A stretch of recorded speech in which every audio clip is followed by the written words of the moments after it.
구정 잘 보냈었습니까? 네. 예. 예, 오늘도 은혜가 충만한 그런 한 시간 되시기를 간절히 바랍니다. 예, 오늘도 역시 다니엘 9장에 있는 말씀을 함께 연구하도록 하겠습니다. 다니엘 9장 다 한번 펴시고 다니엘 9장 27절을 우리 함께 한번 읽어보도록 하겠습니다. 다니엘 9장 27절 시작. 그가 장차 많은 사람으로 더불어 한일의 동안에 언약을 굳게 하겠고 그가 그 일의 절반에 제사와 예물을 금지할 것이며 또 잠포하여 미운 물건이 날개를 의지하여 설 것이며 또 이미 정한 종말까지 진노가 황폐케 하는 자에게 쏟아지리라 하였느니라. 아멘.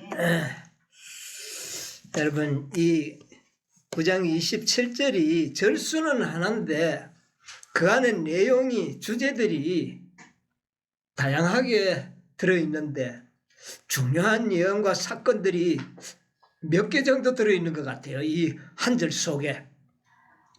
네, 중요한 마지막 사건을 여기에 기록을 했네요. 한 몇 개 좀 되는 것 같아요? 5개. 5개. 왜 5개입니까? 5개 아니면 7개.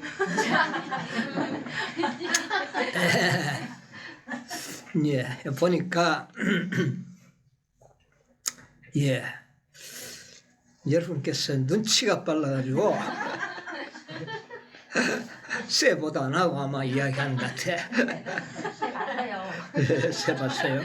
자, 여기 보니까 이 27절 가운데 중요한 마지막 사건들이 진짜 5개가 들어있어요. 제가 한번 보니까 여기에 첫 번째로 한일의 동안에 많은 사람들과 언약을 어떻게 해요? 굳게 하는 일이 들어있고, 두 번째는 제사와 예물을 금지시키는 일이 들어있고, 세 번째는 미울군 물건이 날개를 의지하여 쓸 것이 예언되어 있고, 네 번째는 이미 정한 종말, 이거 기록되어 있고, 그 다음에 마지막 황폐케 할 하나님의 진노의 재앙이 예언되어 있는 겁니다. 그렇죠? 그러니까 몇 개입니까? 5개. 아주 이게 중요한 마지막 사건들이 이 한 절 속에 예언되어 있다고 하는 거 참 놀라운 일입니다. 예. 그런데 오늘은 제가 이 첫 번째 문제를 좀 연구해 보려고 합니다. 지금까지는 뭐 제사와 예물을 금지하는 것도 이미 공부했고, 또 일요일 법령 미운 물건이 날개를 의지하여 쓰는 것도 연구했고, 이미 정한 종말도 연구했고, 또 마지막 하나님의 진노의 재앙도 우리가 이미 다 연구를 했습니다. 그런데 오늘은 한 일의 동안에 많은 사람들과 언약을 굳게 하는 일. 언약을 굳게 하는 일. 그래서 오늘은 언약에 대해서 좀 연구를 해보려고 합니다. 성경을 어떻게 구분하죠? 구약과 신약. 이게 구약과 신약이 뭐라는 말입니까? 그러면 이게 옛 언약, 새 언약, 그걸 갖다가 이제 구약, 신약, 언약. 그러니까 이 성경은 언약서라는 거예요. 그렇죠. 예, 언약서. 예, 우리가 이렇게 봤을 때에 27절에 이 내용이 한 일의 동안에 이 언약을 오늘 중점적으로 좀 연구를 해보려고 하는데 어찌됐든 9장에 들어있는 이 전체적인 맥락을 봤을 때는 24절로부터 27절이 핵심 내용이거든요. 그럼 24절로부터 27절까지에 있는 핵심 언약을 딱 둘로 나누었을 때는 첫째는 예수님이 이 땅에 오셔서 허물을 마치고 죄를 끝내고 죄악을 용서시키고 뭐를요? 영원한 언약을 드러내리라. 이거 우리에 대한 뭡니까 이게? 이거 약속이죠. 어떤 신분으로 오셨어? 하나님의 아들이 아닌 사람의 아들, 인성을 가지고 오셔서 영원한 의를 만든다는 겁니다. 뭐 하나님의 아들이 영원한 의 만드는 거요? 그건 아무런 쉬운 게 아니고 하나님 자신이 의로우니까 그 아무 문제가 없어요. 뭐 의미가 없다는 이야기죠. 그러면 여기에 이야기하는 27년 동안 다시 말하면 30세까지는 사람의 아들로 사시면서 영원한 의를 개발하시겠다. 이 약속입니다. 그렇죠? 예. 그리고는 왕이 되실 거라는 겁니다. 예. 이 왕도 사람의 아들로서 왕이 되는 겁니다. 그렇잖아요. 예수님은 영원토록 인성으로 존재하실 것이다. 여러분 이거 약속입니다. 우리 인간들 편에서는 이거 대단한 축복이죠. 예. 그래 이 언약이 첫째는 들어있고 이거는 이미 공부를 했습니다. 예. 예수님이 30세 동안의 인성으로서 완전한 품성 개발하시고 영원한 의를 만들어내신 것. 예. 이렇게 할 것이다. 어떤 육신으로 오셨어? 죄 있는 육신으로 오셔서 그렇게 할 것이다. 예. 이게 아주 중요한 언약입니다. 이 언약은 이미 이루어진 것을 우리가 공부를 했습니다. 자, 오늘은 이 한 일해 동안에 이루실 언약. 이것은 뭐냐 하면은 사람의 아들이 아닌 이제는 하나님의 아들로서 이루실 언약. 예, 하나님의 아들로서 이루어야 할 언약. 그것은 무엇입니까? 인간의 죄를 대속하기 위하여 하나님의 아들로서 십자가에 죽으실 것. 이거 약속입니다. 그가 죽으심으로 비로소 우리의 뭐가 확고하게 됐습니까? 구원이죠. 구원이 우리에게 확실하게 된 겁니다. 이제 이거는 성취된 겁니다. 이미. 여러분 구원을 다 받은 겁니다. 왜? 누가 죽었기 때문에. 하나님의 아들이 죽었었기 때문에 우리가 구원받는 거예요. 그렇잖아요? 예. 그래서 구원은 이미 과거로 우리가 봐도 돼요. 예. 얻었고. 예. 왜? 그분이 죽었었기 때문에. 그것이 바로 9장 27절의 예언입니다. 한 일해 동안에 절반에 그가 그 언약을 어떻게 해요? 굳게 하시겠다. 그렇게 약속을 하셨기 때문입니다. 그런데 여기 보니까 한 일해 동안에 언약을 굳게 정하겠고 그랬는데 언약을 굳게 하는 게 뭔가? 그래서 좀 원어도 찾아보고 이렇게 하니까 이 언약을 굳게 하다는 말의 원어가 뭐냐면 가바르라는 단어예요. 가바르. 뜻이 뭐냐면은 강하다, 이기다, 우세하다, 압도하다 이런 뜻이에요. 뭐 언약에 뭐 우세하고 뭐 약속하는데 뭐 우세하고 압도하고 뭐 이런 표현, 이런 단어를 사용했다는 겁니다. 여러분, 언약이라는 것은 상반간에 맺어지는 거예요. 여러분 뭐 계약서 쓸 때 상반간에 하잖아요. 근데 계약서 쓸 때 보면 갑이 있고 또 을이 있잖아요. 그런데 주도권이 누가 가지고 있어요? 예, 그래서 갑질한다 그러죠. 이 갑은 주도권을 가지고 있어요. 자, 하나님과 우리 사이에 언약이 맺어지잖아요. 뭐 혼자 뭐 언약하는 건 아니잖아요. 그럼 하나님이 뭐가 되는 겁니까? 갑이지요. 우리는요, 을이고. 그러면 누가 유리해야 합니까? 갑이 하나님이 아주 유리한 언약의 계약서를 만들 수 있는 분이잖아요. 예, 그래요.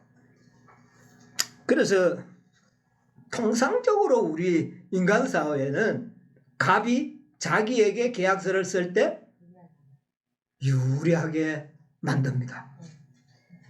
여러분 또 뭐 그럼 갑으로서 계약서 써본 적이 있죠?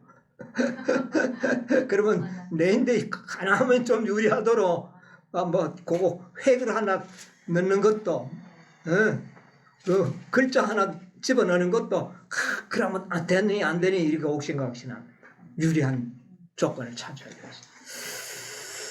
자, 그러면 하나님께서 갑이신데 우리 사랑과 언약을 맺었잖아요.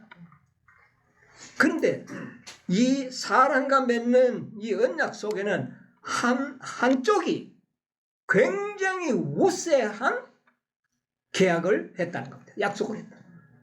압도하는 한쪽 비는 이건 완전 갑질이지. 소위 말하면 갑질하는 언약서를 만들었다. 여기 보니까 강하다. 한쪽 편이 아주 강하다는 겁니다. 계약서 내용이. 한쪽이 막 일방적인 계약을 해버렸다는 거예요. 그 우세한 계약서. 압도하는. 꼼짝 못하도록.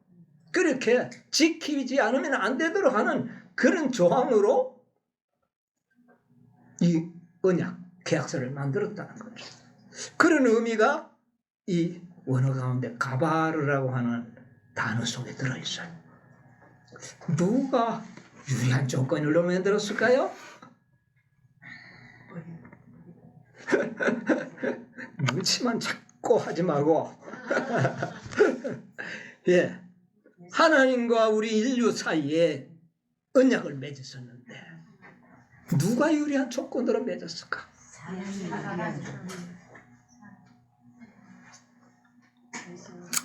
그런데 우리가 보면 우리가 오늘 제가 연구를 해보니까요, 이 내용이 하나님이 갑이고 예수님이 갑인데 우리가 을이잖아요, 죄인들은. 그런데 이 계약서 조건이 우리에게 완전히 유리한 조건으로 만들어놨어요. 이야, 하나님은 사람과의 한 약속을 지키지 않으면 안 되는 아주 그런 무서운 특약 조항을 넣어가지고 반드시 하나님은 약속을 지키도록 만들어진 계약서를 썼다. 는 것을 제가 발견했습니다. 그럼 그게 뭘까요? 그게 바로 사랑 아니겠습니까?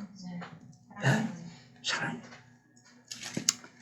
그래서 하나님께서는 자신에게 매우 불리한 언약을 맺었다는 겁니다. 나는 그걸 발견했어요. 여러분, 우리가 언약을 잘 안 지킬까 봐 상대방에게 뭐를 요구할 때도 있습니까? 무슨 담보물 좀 제시해라. 뭐 보증금 좀 한 사람 안 주려고 하면 두 사람 안 줘라. 뭐 이런 게 있죠. 예, 그래요. 그런데 하나님께 그렇게 했어요. 우리가 언약을 맺으면서 하나님 자신이 우리가 뭐 담보 뭐 서라고 말도 안 했는데 하나님 스스로가 자신이 이 약속은 지킬 수밖에 없도록 그렇게 이 언약서를 만들었다는 겁니다. 여러분, 조금 이제 제가 말하니까 이해는 가겠지만 상식적으로는 이게 이해될 수 없는 이야기라는 겁니다. 참, 그것을 어디에서 발견할 수 있느냐 하면은 우리 화이트 속에 이 곧 속의 경륜이라는 것은 계약서입니다, 여러분. 인간과 맺어진 계약서예요. 네, 이걸 잘 이해하면서 좀 한번 읽어보도록 하겠습니다. 화이트석 창세기 3장 15절인데 그리스도 즉각적인 보정이라는 제목의 글인데요. 그가 있자마자 곧 구세주가 있었다. 예. 그리스도께서는 자신이 고통을 당해야 할 것을 아셨지만 인간을 대신하기로 하셨다.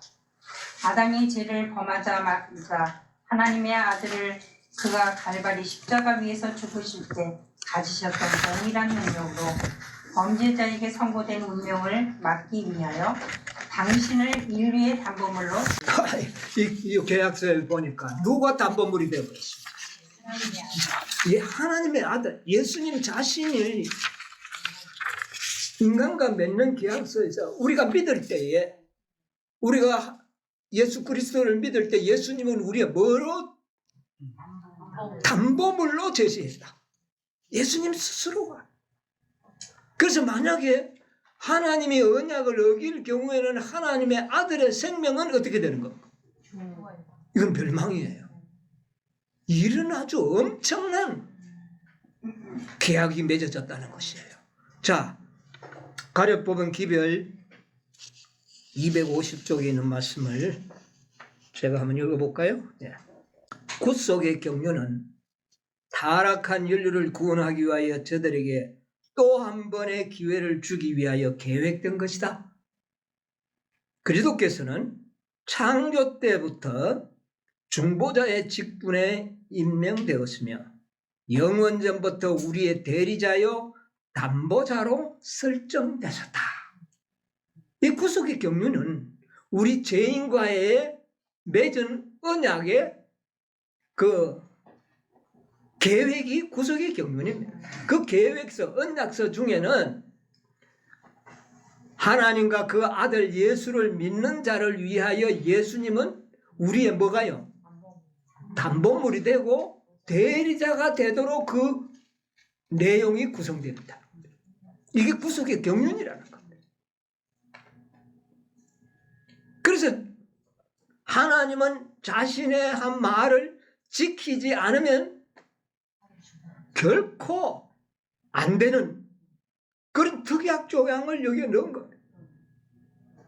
또 같은 가려뽑은 기별 257쪽에 보면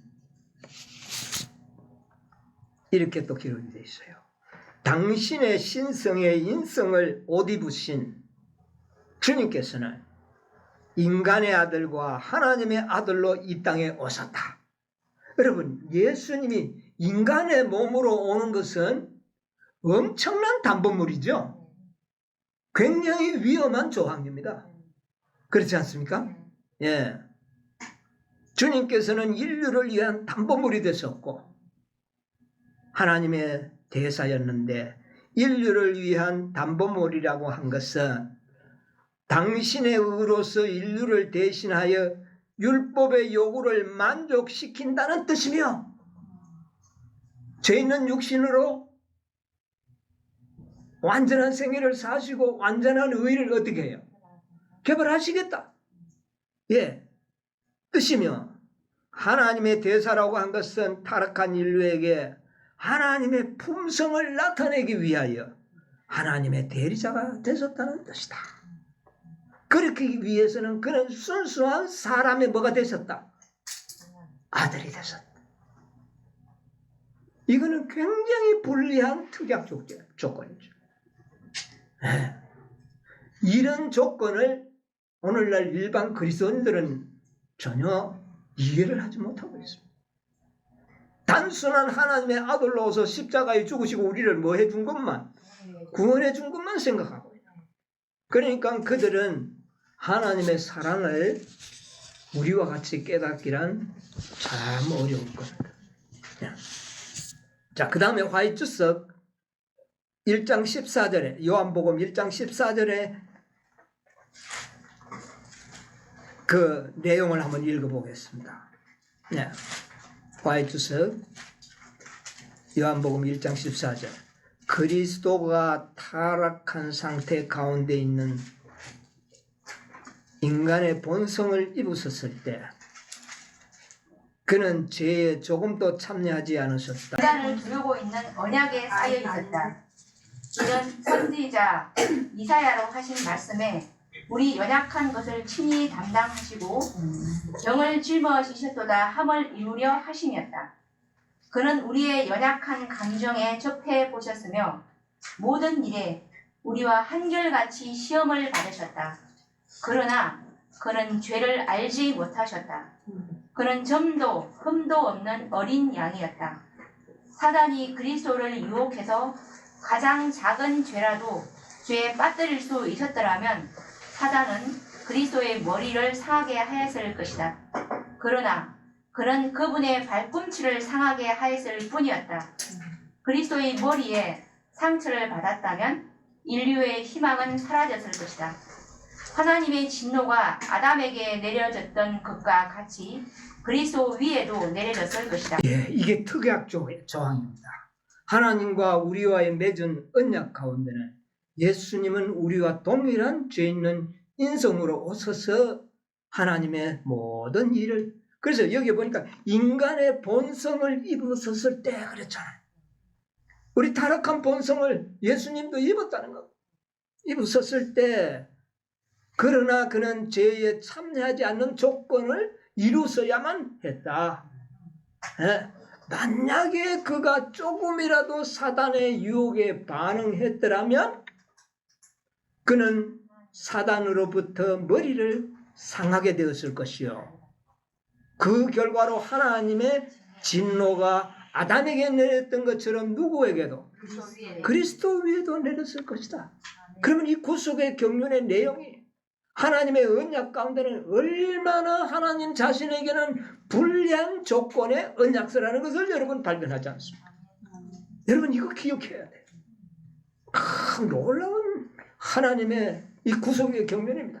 그러므로 하나님은 우리를 반드시 약속하신 바를 이루실 수밖에 없는 그런 내용으로 우리와 언약을 굳게 하셨다는 겁니다. 완전히 일방적으로 우리에게 유리한 조건으로 만들어놨어요. 우리는 뭐만 하면 되도록 그를 믿음으로 우리는 믿으면 그분은 이런 엄청난 희생을 감수하셔야 되고 끝끝내는 하나님의 아들의 생명을 담보로 제공하셨다는 겁니다. 그러니까 아까 거기에 가바르의 뜻이 뭡니까? 압도하다 그랬잖아요. 예, 완전히 우리 인간 편애에 그 우세하게, 이건 갑질이 아니고 이건 무슨 질입니까 이러면? 울질하는 언약서를 만든 거예요. 그것도 누가 작성했느냐면 하나님 스스로가. 여러분 이런 언약서를 본 적이 있느냐고요? 이게 바로 하나님의 사랑. 사랑이 그 계약서 안에 들어있는 것이죠. 예. 그래서 아브라함과 언약을 맺을 때도 그렇게 했죠. 아브라함을 불러가지고. 자, 창세기 15장 8절로 11절 하면 역사의 신뢰를 잠시 좀 보고 넘어가겠습니다. 15장 8절로 10절. 그가 가로되 주 여호와여 내가 이 땅으로 업을 삼을 줄을 무엇으로 알리이까?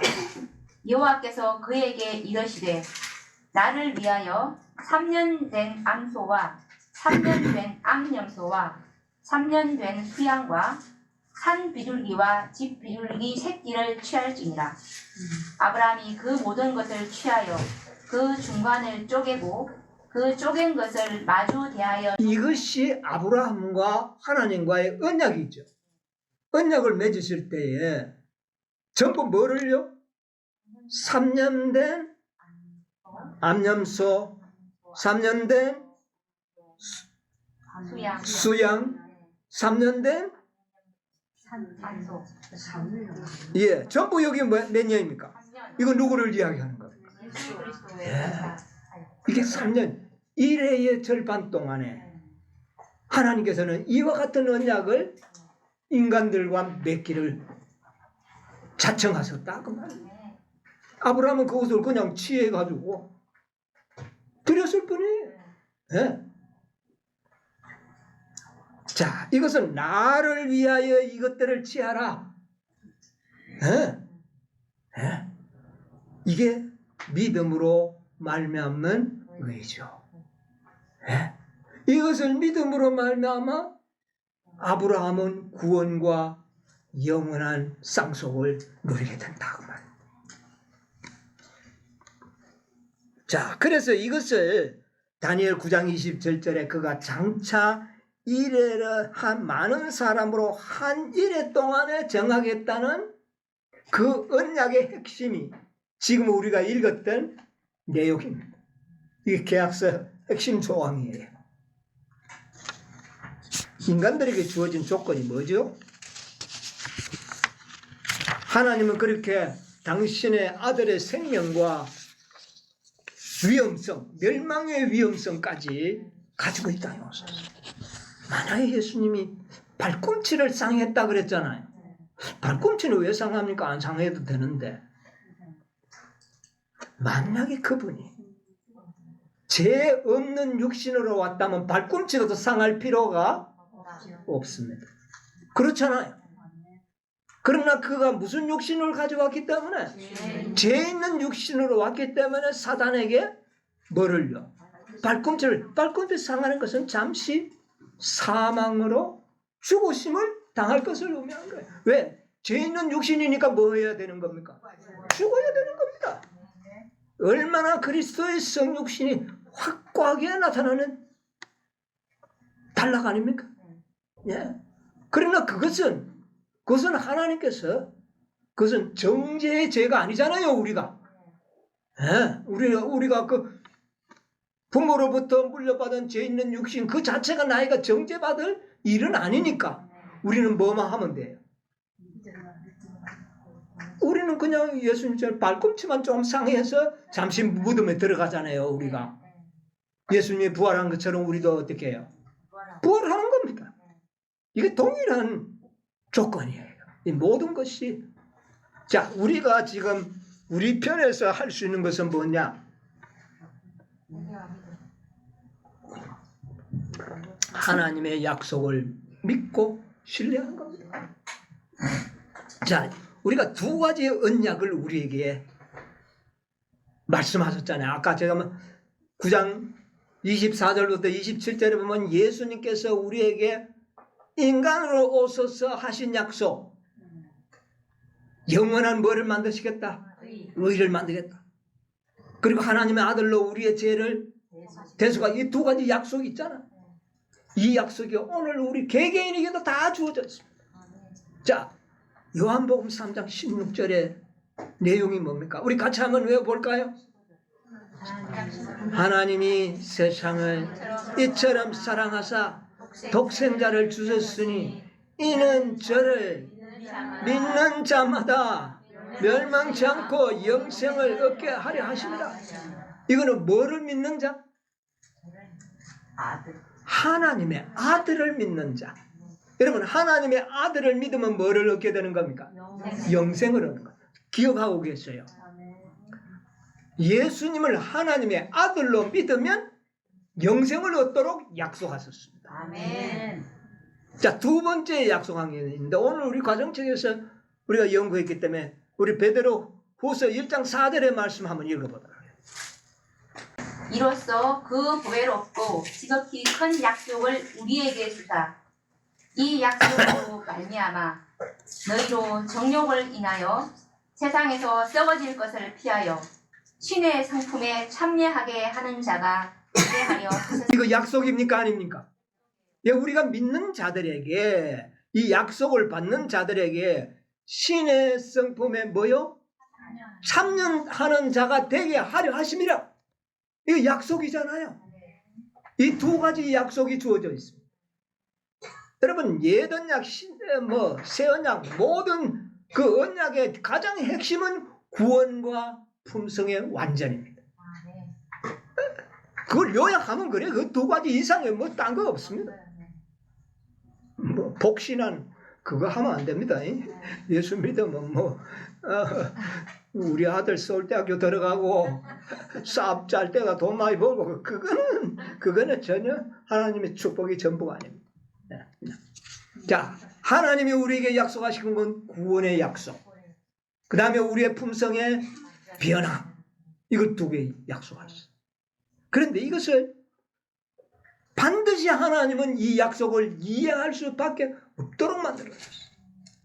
예. 여러분, 우리 하나님께서 이렇게 자신에게 이렇게 불리하고 아들에게 그렇게 고통과 슬픔과 힘든 이런 조건의 계약서를 만들고 약속을 하실 때 하나님이 고민하지 않았을까요?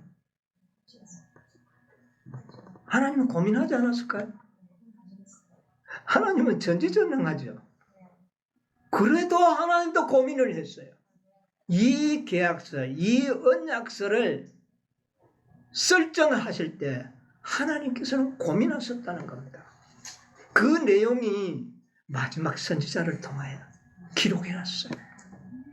우리 한번 읽어보겠습니다. 초기문집 125쪽 125쪽에서 27쪽까지 있는 내용인데 이 내용이 저는 이거 보고 내가 처음에 이 초기문집 이 글자 읽고는 제가 얼마나 감동을 받고 참 눈물을 흘리는 경험을 좀 했습니다. 인간에게 주시는 하나님의 선물 언약. 나는 인간이 죄사함을 받고 영생을 얻게 하시기 위하여 당신의 아들을 죽게 하신 그 놀라운 하나님의 사랑과 자비를 봐왔다. 이에 몇 줄 지나가지고 인간이 잃어버린 바 되고 하나님께서 인간이 잃어버린 바 되고 하나님께서 창조하신 세상이 암흑으로 뒤덮여 불행과 질병과 사망이 난무할 운명에 처하게 되고 범죄자들이 피할 수 있는 길이 없음을 알게 되었을 때 온 하늘은 슬픔으로 가득 찼다. 아담의 모든 가족들은 반드시 죽어야만 하였다. 그때 나는 자애로운 예수님을 보았는데 그분의 얼굴은 슬픔과 동정의 빛으로 가득 차 있었다. 나는 곧 그가 지극히 찬란한 빛에 들려있는 아버지께 가까이 나아가는 것을 보았다. 나를 수행하는 천사가 그는 지금 아버지와 밀담을 하고 계신다라고 일러주었다. 예수께서 아버지와 의논하시는 동안 천사들의 걱정은 더욱 깊어지는 것 같이 보였다. 그는 세 번이나 아버지를 부른 영광의 빛 가운데로 들어갔다. 나오셨는데 그가 세 번째 그 빛에서 나오실 때에야 우리는 그의 모습을 볼 수 있었다. 그의 용모는 모든 고통과 번민에서 벗어나 자유롭고 평화스럽게 보였으며 말로 형용할 수 없는 자애로움으로 빛나고. 여러분 이 글을 읽을 때 하나님의 마음에 뭐가 있음을 발견합니까? 엄청난 고민과 정신적인 고통이 있었음을 여러분 여기서 발견하지 않습니까? 예수님은 참 효성 지극한 아들의 모습으로 표현되어 있습니다. 아버지의 고민을 떨어뜨리기 위해서 그가 아버지 앞에 가서 내가 그 일을 하겠습니다. 내가 세상에 가겠습니다 하였을 때 아버지가 어떻게 합니까? 그거 단번에 허락할 수가 없어요. 너무나 그것이 힘든 것이기 때문에. 이것은 어떤 권능과 건설로 이루어질 일이 아니었습니다. 당신의 아들의 생명을 담보로 하는 것이었기 때문에 아버지가 결정을 내리기가 힘들었어요. 그래서 몇 번이나 그런 밀담이 있었나요? 세 번의 밀담이 있었다. 이것은 하나님 편에서 큰 고민 가운데 고통 중에 있었고 온 하늘이 슬픔에 쌓여 있었다. 여러분 이것을 우리 잊으면 안 됩니다. 이거 기억해야 돼요. 자, 그리고 쭉 좀 내려가서 한 연함줄 내려가면 그대는 하나님께서 아무런 고통도 없이 당신의 사랑하시는 아들을 내어주었다고 생각하는가? 아니다. 결코 아니다. 하고 천사가 말했다. 죄지은 인류가 죽도록 버려두는 것이나 그들을 위하여 당신의 사랑하는 아들을 죽게 내어주는 것은 둘 다 하나님께 고통스러운 것이다. 여러분 이 대목을 한번 보세요.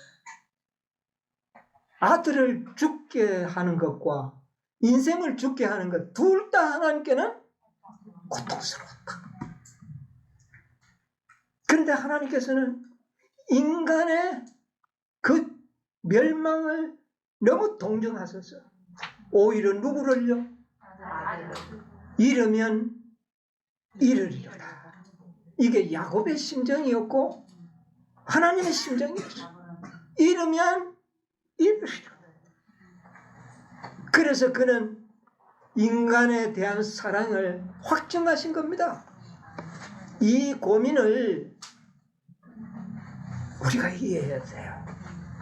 그래서 우리 인간들에게는 믿으면 모든 일이 다 성취될 수 있는 유리한 조건의 계약서를 만드셨다고 말입니다.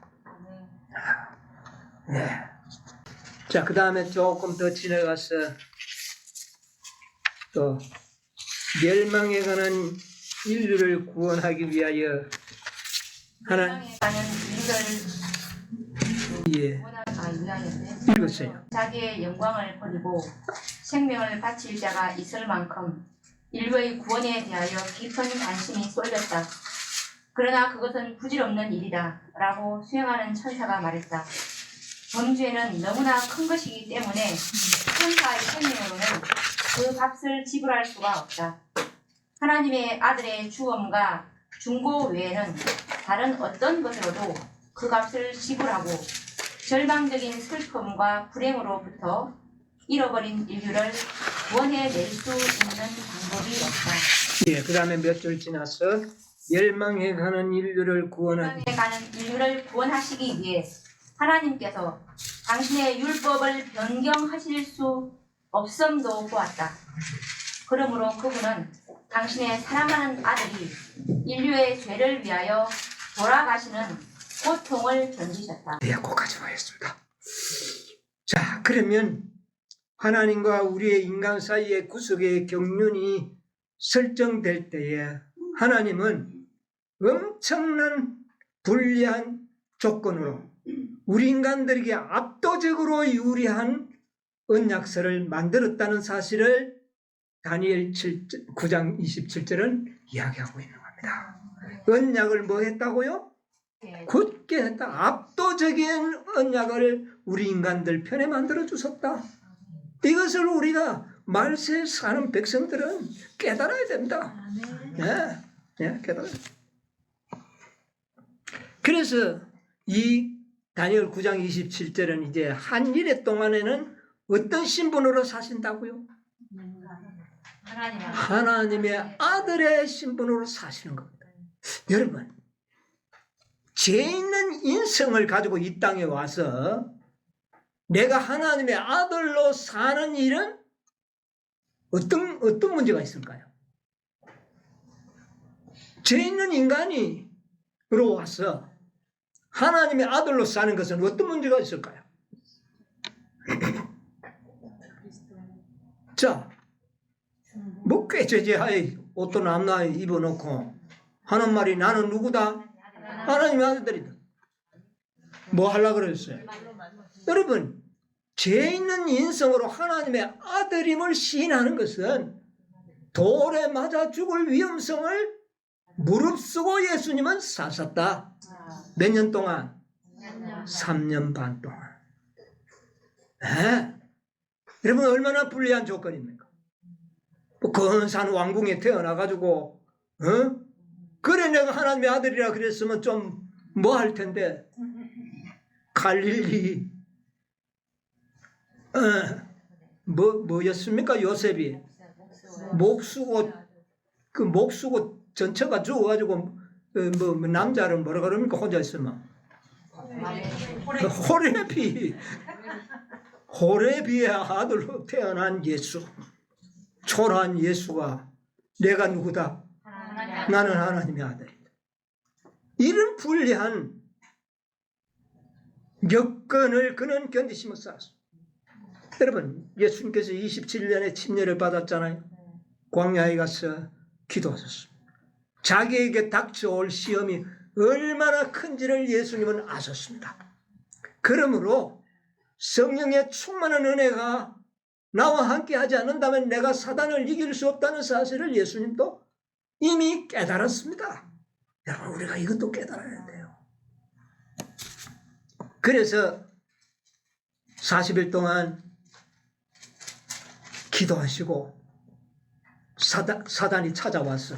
첫 번째 시험이 뭡니까? 마태복음 4장 3절 한번 보세요. 시험하는 자가 예수께 나아가서 가로되 내가 만일 하나님의 아들이거든 명하여 이 돌들이 떡덩이가 되게 하라. 사단이 뭐를 시험했습니까? 네가 먹는 문제 그건 아무것도 아닙니다. 먹는 거야 뭐 40일 동안 금식했는데 큰 문제 아니에요. 물론 뭐 대단한 거지만 그보다 더 큰 것이 있었다는 것. 네가 뭐여든 하나님의 아들이여든. 그럼 예수님도 죄 있는 인성으로 오셨는데 네가 하나님의 아들이었던 떡덩이가 돌이 되게 하라 그러면 내가 하나님의 아들됨을 증명하고 싶을까요? 안 싶을까요? 여러분 누가 와서 꼬리게 네가 한번 그러면 해봐 그러면 여러분 어떻게 돼요? 막 해버리잖아요. 그랬더라면 우리의 구석의 경륜은 어떻게 됐어요? 만약에 그게 사단의 미혹에 마음이 요동했더라면 우리의 구원은 실패로 돌아가는 거죠. 그러면 예수님께서는 네가 하나님의 아들이야든. 네, 사단이 얼마나 꼬드겼겠습니까? 네가 하나님의 아들이잖아.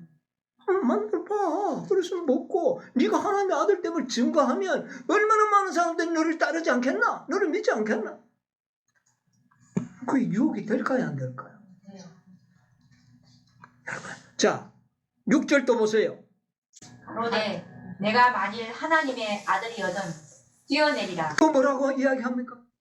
네가 하나님의 아들이거든 뛰어내리라.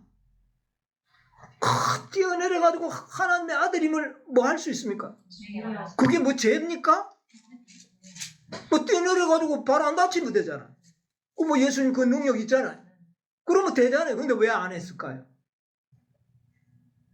하나님의 아들이여든 하는데 뛰어내렸다면 사단의 미혹에 이미 예수님은 뭐 했다는 겁니까?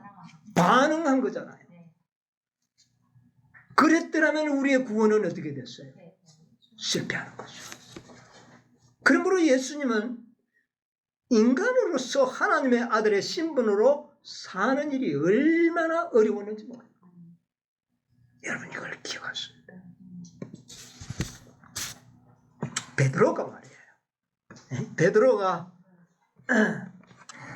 예수님을 누구로 시인했어요?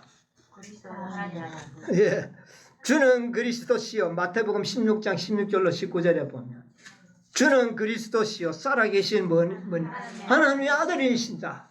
그렇게 고백을 했어요.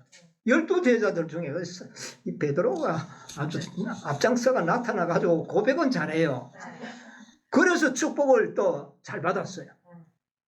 그러니까 예수님께서는 바요나 시몬아 네가 정말 복이 있는 사람이다. 이는 내게 한 것은 혈육이 아니요 누구다? 하늘에서 내 아버지가 내게 그걸 알게 하셨다. 내가 내게 이르러니 너는 베드로라. 내가 이 반석 위에 교회를 세우리니 음부의 권세가 이기지 못할 것이요 내가 천국 열쇠를 누구에게? 네게 주리라. 베드로에게 주겠다고 그랬어. 그러면 천국 열쇠 베드로가 가지고 있으니 베드로한테 가서 우리가 다 뭐 머리를 숙이게 되겠네요. 그 말이 아닙니다, 여러분. 베드로가 예수 그리스도를 하나님의 아들로 시인하니까 천국 열쇠를 주었다면 오늘날 우리도 하나님의 아들을 예수 그리스도를 하나님의 아들로 믿으면 우리에게 뭐를 주겠다?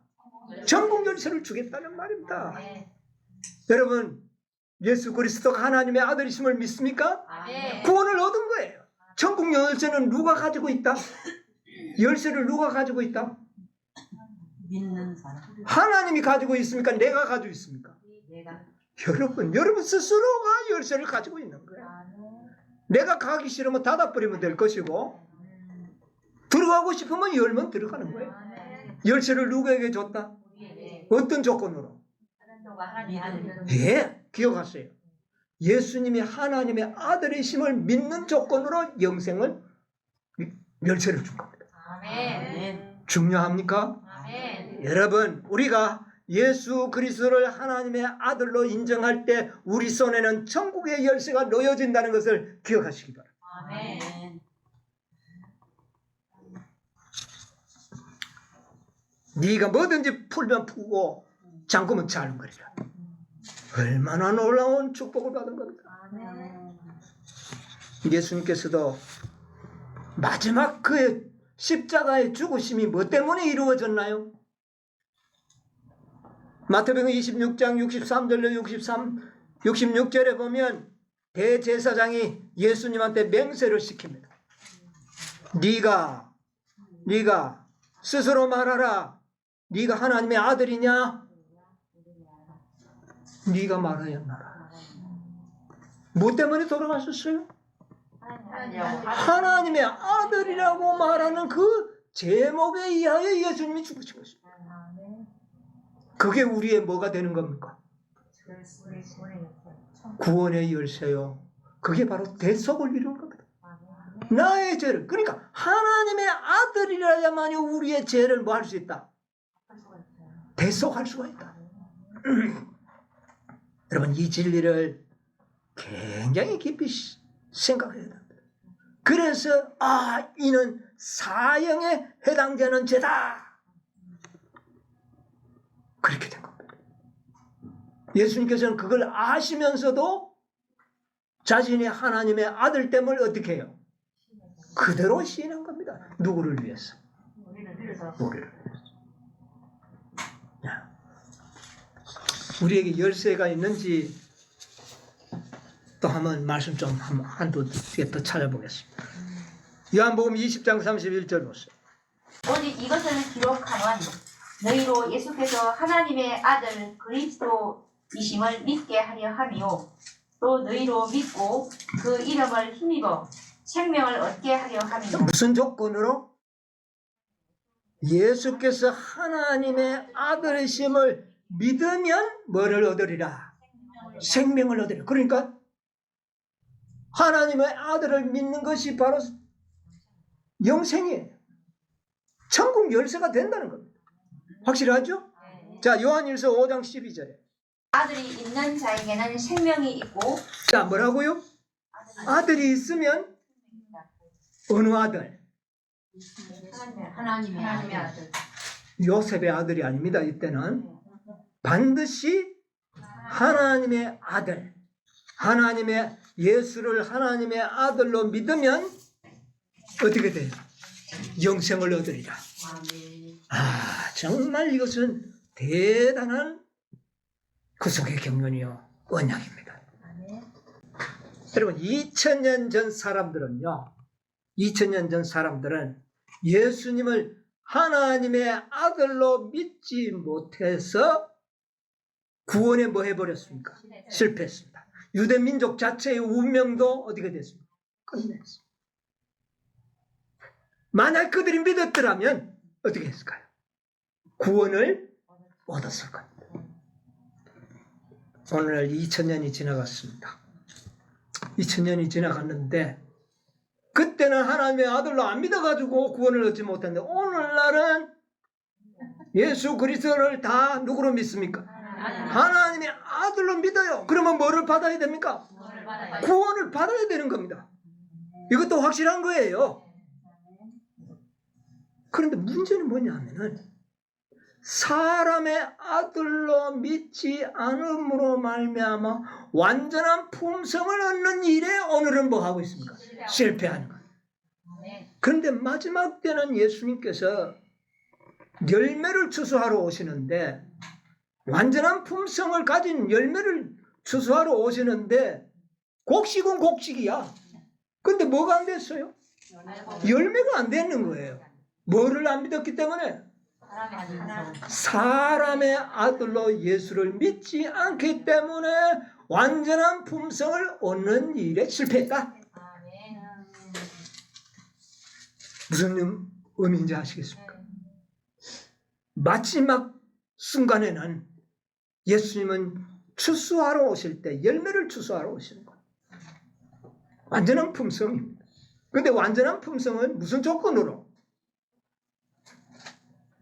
구원은 하나님의 아들로 믿는 조건으로 영생을 얻었고 완전한 품성을 인간으로 오신 예수. 예수 그리스도가 사람의 아들로 오셨다는 것을 믿으면 완전한 품성을 얻게 되는 겁니다. 아멘. 그래서 선물이라는 말이에요. 아멘. 예. 구원도 완전한 품성도 조건이 뭡니까? 믿음이라는 것이죠. 구속의 경륜이 선명하게 드러나지 않습니까? 예. 2000년 전에는 전부 사람의 아들이라 믿었어요. 그런데 하나님의 아들을 안 믿으니까 완전한 품성 그 자체가 다 가짜밖에 없는 겁니다. 그래서 사람의 아들로 믿어도 하나님의 아들을 안 믿으니까 그거는 다 행위로 말미암는 완전한 의였어요. 그러나 이제 하나님의 아들로 믿는 자의 조건으로 그분이 사람의 아들이심을 믿으면 우리는 어떻게 되는 겁니까? 완전한 품성을. 그래서 27년 동안 허물과 죄와 이런 걸 끝내시고 영원한 의를 드러내시고 그것을 우리 인간들에게 선물로 주셨다. 저는 이 믿음을 유전법칙이라고 봅니다. 믿음을 유전법칙이라고 해요. 왜 믿음이 유전법칙일까요? 여러분, 우리가 생물학적으로는 부모에게 태어났을 때 부모에게 가지고 있던 모든 유전인자들이 자손들에게 어떻게 됩니까? 전수되잖아요. 그대로 되어버려요. 자, 그런데 왜 이게 믿음이 유전법칙이냐? 히브리서 11장 1절이 뭡니까? 믿음은 바라는 것에 뭐요? 실상이라. 믿음은 뭐가 된다? 실상이라. 아멘. 이게 유전법칙이 아니고 뭡니까? 믿으면 예수를 믿으면 예수님이 가지고 있는 영원한 생명이 나에게 유전되고 여러분 죽을 수밖에 없는 생명은 부모로부터 유전받은 거잖아요. 그러면 예수는 둘째 아담 예수로부터 우리가 믿으면 예수님이 가지고 있는 뭐를요? 영원한 생명을 유전으로 우리가 받는 겁니다. 이게 믿음의 법칙이에요. 그리고 예수님이 가지고 있던 품성이 믿음의 법칙에 의하여 우리들에게 뭐 된다? 증가된다. 그러니까 믿음은 뭐다? 유전법칙이라는 거예요. 이거는 영적인 유전법칙이요. 그 다음에 육신적인 생물학적인 그 유전법칙은 글자 그대로 육신적인 유전법칙이에요. 그러나 법칙은 동일한 겁니다. 믿음은 그렇게 되겠다는 겁니다. 아멘. 여러분 마음에 뭐 정말 확신이 좀 안 생깁니까? 너무 놀라운 것이잖아요. 네. 자, 첫 아담은 우리에게 죽을 수밖에 없는 생명을 유전으로 물려줬고 악한 품성으로 살 수밖에 없는 악한 품성을 물려줬어요. 그러면 둘째 아담이신 예수님은 우리에게 믿을 때에 영원한 생명을 유전으로 물려주고 믿음의 법칙이잖아요. 그 다음에 예수님의 아름다운 품성이 우리에게 전가시켜 주셔서 신의 성품에 참여하도록 해주시겠다. 이거 다 믿음에 대한 유전법칙이에요. 확실한 겁니다. 예수님께서는 우리에게 영원한 생명을 주시기 위하여 하나님의 아들로 오셔서 십자가에 죽으셨고 우리를 완전한 품성을 얻도록 하기 위해 인간의 아들로 오셔서 죄 없는 생애의 모본을 보이셔서 우리가 그것을 믿을 때 그것을 선물로 받을 수 있게 해 주셨다. 아멘.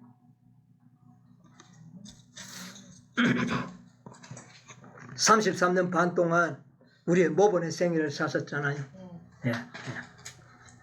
자, 그래서 우리가 하나님의 아들임을 믿고 예수님이 우리와 동일한 육신으로 이 땅에 오셔서 완전한 의를 개발하셨다는 것을 믿으면 우리도 흠가첨이 없는 품성을 물려받아서 14만 4천인의 특권을 우리도 누리게 된다. 아멘. 자, 이제 좀 결론을 짓고 마치겠습니다. 다니엘 9장 27절에 보면 이런 말을 했어요. 그가 장차 어떻게 해요?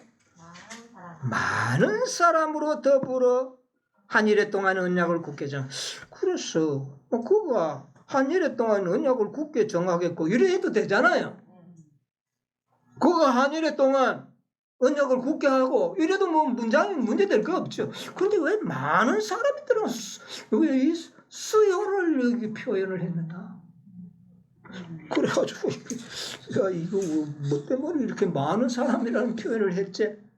그래서 그 원어를 제가 또 우선 그래가지고 제가 좀 원어를 사전을 많이 이용합니다.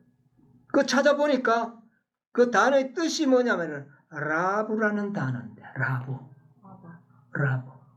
근데 그 뜻이 뭐냐면은 많다는 뜻이 있어요. 그런데 여기에는 많다는 뜻만 가지고 번역을 해서 기록을 한 겁니다. 그러나 또 다른 뜻이 있는데 우두머리라는 뜻이 있어요. 우두머리. 여러분 한 일에 동안 많은 사람과도 언약을 맺었고 우두머리와도 언약을 맺었다. 이제 또 그림이 떠오르죠.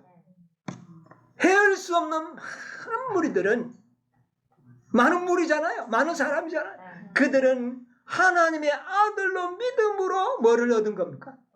구원을 다 얻은 겁니다. 이 언약도 한 일에 동안 이루었고 그 다음에 우두머리 누굴까요? 14만 12지파의 대표자들 14만 4천인들과도 언약을 맺었다. 무슨 언약? 완전한 품성. 사람의 아들로 믿고 예수님도 우리와 같은 인성으로 오셔서 죄 없는 생애를 살고 우리의 모범을 보여주셨다는 사실을 믿는 자들, 그런 자들에게 언약을 굳게 지키겠다는 겁니다. 그 언약이 뭘까요? 흠과 점이 없는 품성, 구속의 열매들로 만들겠다. 이 언약을 굳게 하셨다. 한 일 동안. 그래서 여러분 우리는 많은 사람 속에도 우리가 들어가지만 어디에 들어가면 좋겠습니까?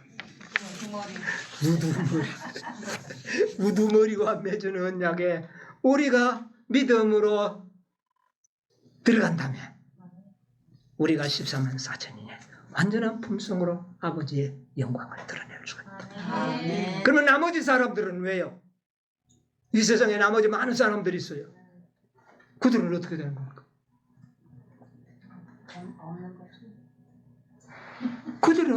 그들과는 언약을 하나님이 안 했을까요? 하나님 그들과도 약속을 했어요. 그러나 그들은 그 언약을 성사시키지를 않았습니다. 자기 도장을 어떻게 해야 돼요? 찍어야 되잖아요. 그 계약서를 믿고. 그런데 그 사람들 보면 아이고 이런 계약서가 어딨나? 믿는다고 구원 얻어? 우리가 완전하게 돼? 이걸 우리가 믿을 수 있어? 그래서 도장을 안 친 거예요. 도장을 안 치면 어떻게 되는 거?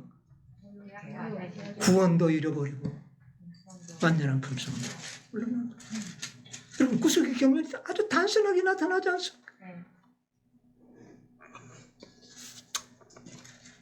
사도 바울은 히브리서 6장 18절에 하나님은 거짓말을 하실 수 없는 두 가지 변치 못한 사실을 인하여 우리에게 소망을 얻도록 하셨다. 그랬습니다. 거짓말할 수 없는 두 가지 이유. 첫 번째 뭐예요? 그거는 과거부터 이제 우리가 배웠잖아요. 오늘 배운 말씀에 의하면 하나님은 이 언약의 약속을 지키지 않으면 안 되는 계약 조건으로 우리와 언약을 맺었었기 때문이다. 아들의 생명으로 담보를 했는데 어떻게 하나님의 약속이 이루어지지 않겠느냐? 이것은 영혼에 닻이 된다는 것입니다. 놀라운 진리 아니겠습니까? 그래서 시대의 소망 762페이지. 이게 우리에게 중요한 겁니다. 마지막 시대를 살아가는 우리들에게 우리가 할 수 없는 일을 주님은 인간으로 오셔서 완전한 품성의 생애를 사시고 완전한 품성을 어떻게 했다? 개발하셨다. 이제 누구든지 그것을 원하기만 하면 그게 믿음으로 말미암는 의자 주시겠다. 아멘. 네? 그래서 받아들이는 자들은 생명도 확실하고 과거의 모든 죄도 용서받고 궁극적으로는 율법의 요구가 그의 생애에 이루어지도록 누가? 그리스도가 하시겠다. 이것이 바로 다니엘서 9장 27절에 한일의 절반에 맺어진 언약 속에서 보증하고 있다는 사실을 기억하시게 되기를 바랍니다. 하나님의 언약은 확실한 겁니다. 이렇게 확실한 언약을 마음속에 소중히 간직하시고 하나님의 언약을 우리의 심령에 충만하게 이루어내는 그런 믿음의 백성들이 되시기를 간절히 바라면서 오늘 말씀을 마치도록 하겠습니다.